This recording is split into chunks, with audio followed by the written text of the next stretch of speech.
audio jungle.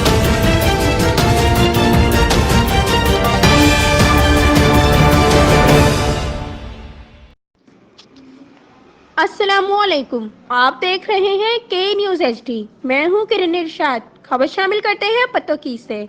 Pattoki थाना city फूल नगर SHO Aslam भट्टी की शराब फरोशों के खिलाफ कार्रवाइयां जारी हैं।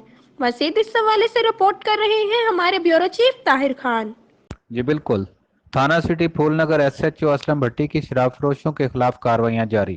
थाना सिटी फूलनगर पुलिस ने फूलनगर बाईपास न्यासी CNG पर कार्रवाई करके एक शराब फरोश को गिरफ्तार कर लिया। शराब फरोश के कब्जे से 3 गैलन 100 लीटर देसी जहरीली शराब बरामद कर ली और मुलजम शफीक वल्द मोहम्मद रफ़ी के खिलाफ 367/19 मुकदमा दर्ज कर लिया।